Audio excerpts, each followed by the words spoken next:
everybody. This is lead meteorologist John Shokeke for our daily 12 p.m. hail forecast on this Wednesday. I had to think about that for a second. It's been a long week already. We've had quite a bit of activity the first couple days of this week here. I usually do a hail recap every day. I didn't do one yesterday. I'm going to do one today, though. Make sure you have those notifications set up. People call and ask about them all the time. If you're first time watching, set up a Hailtrace account. Go on our website on a desktop computer or just log in mobilely through your phone on like Safari or Google Chrome or something. And go set it up, notification settings.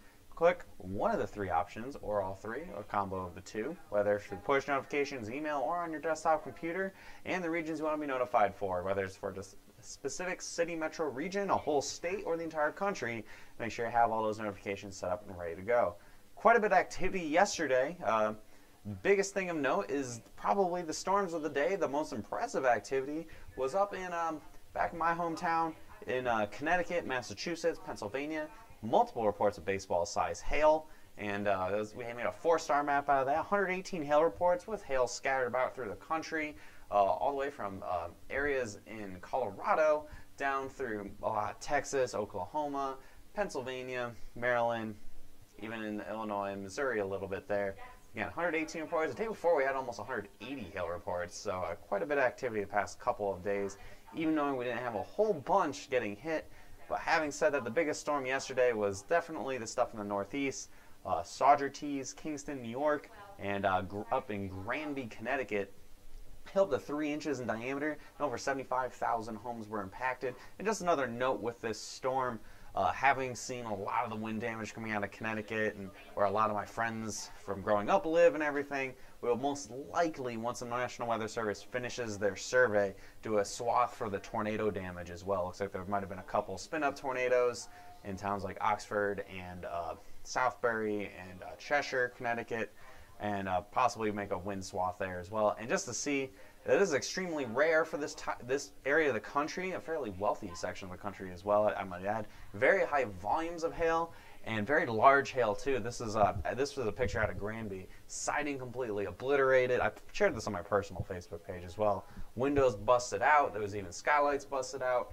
And again, hail up to baseball size fell. This is very, very uncommon. Again, I lived in Connecticut for a little over 20 years and never once did I see hail this big falling and doing this kind of damage. So this is potentially a pretty profitable storm for guys willing to chase and get up to the Northeast into New York and into Connecticut.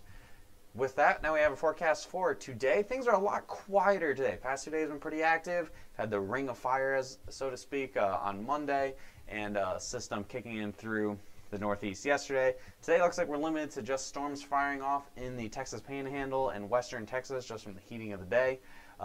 Couple storms, most likely after about 5 or 6 o'clock this afternoon, depending on where you are in the time zone range out here. I don't know where the mountain time starts. But Lubbock, about 2% chance. Again, these storms are going to be few and far between. Strongest storms could have up to some tennis ball size hail, but for the most part, only a couple storms. Again, probably winding down by 9 or 10 o'clock. A good day for us here to catch up with a bunch of hail impact reports that you guys send in to us. We're going to get all those out to you today and try to get a little bit of sleep. Frank's been working nonstop the past few days here, so thankfully we can take a breather for today for what looks to be more activity going into tomorrow, where we have a much larger area at risk for storms everywhere from the Red River all the way up north through a more likely area in parts of Colorado and Nebraska up towards Rapid City. Little hill corridor of the Midwest, basically. We could see some storms firing close to Denver on Thursday.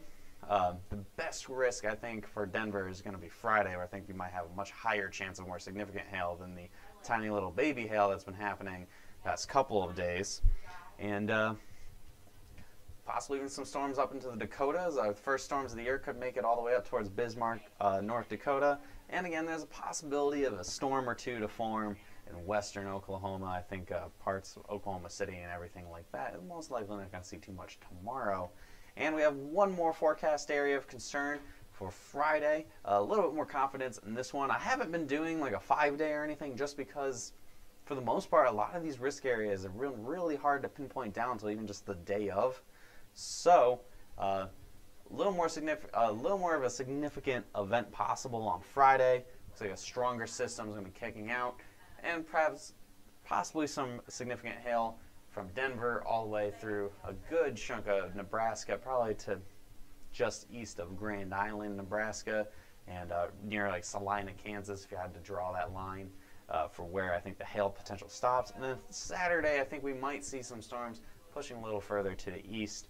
Still a little bit, little less certainty on that one. So probably gonna stick to having my area concern ending here on Friday.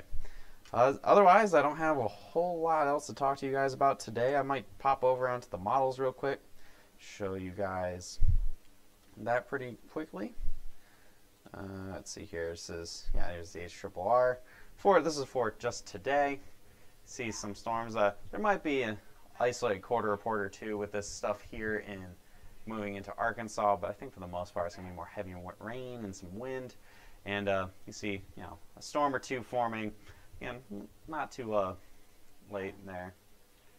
And then that winds everything down. Let's see. Somebody asked, don't say KC. I think you are a jinx. Well, I'm not saying KC. I don't think Kansas City is going to see anything right now. So there you go. You got your storm. Any news? Any new systems coming through next week?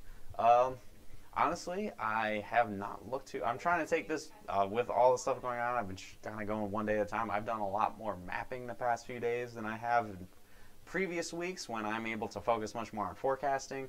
So we're just kind of doing this one day at a time here, guys. I think through this weekend we're going to have storms again pretty far north, and then going into next week, I'll hopefully today be able to have more information, be able to look into more information and go a little deeper, a little further out for you guys. On the forecast video tomorrow. And sometimes, some days I'm a little more busy doing other stuff around the office than others. So we are going to, and thank you, Kevin, for that shout out there. So with that, I'm going to wrap things up here, guys. Be sure to follow our posts and click see first on our Hail Trace page for any interesting weather posts that we may do. You can add me on Facebook as well. I try to post some weather stuff every once in a while on my personal Facebook page. Hit follow, hit see first. So anything that we do is at the top of your news feeds, such as our live videos, especially live continuing coverage that do not happen every single day at noon. So those are a little more on the fly when storms are occurring. And of course, we have videos every single day at 12 p.m. here on Hail Trace's page, on hailtrace.com, and even on our YouTube page. Give us a call, email us, or visit our website for anything else that you want to know about Hail Trace, whether about our product, what we have to offer, other weather questions I may not have answered in the comments section here, whether it's on Facebook or YouTube or wherever. And any hail reports you may want to request, hailtrace.com, and in the lower right hand corner is a little icon. It's blue with a speech bubble on it. Click on that, and that is called Intercom. It sends out messages, like instant messages, kind of like AIM back in the early 2000s, to our entire staff. And that's the easy way for us to kind of see and answer you, especially if you're messaging us after hours or on the weekend. I think I saw a question in here. Local DFW news says possible storms with hail tonight. I assume that means it would be isolated. I do not think DFW is going to see too much in the way of storms tonight. Anything that's severe anyway. If there was any kind of hail, it'd be really small. I think chances are, if there are even any storms at all whatsoever, it'd just be more heavy rain. So DFW is not going to see anything tonight, or probably the remainder of this week, barring some crazy event out of nowhere. Happens sometimes. With that, guys, I'm going to wrap it up. Hope you have a great rest of your day. I'll see you again tomorrow at 12 p.m. And, of course, if you have, check out our map that we did, the 4-star map we did yesterday, or any other maps that we did on hailtrace.com. I'll see you guys again tomorrow at 12 p.m. Have a great rest of your day.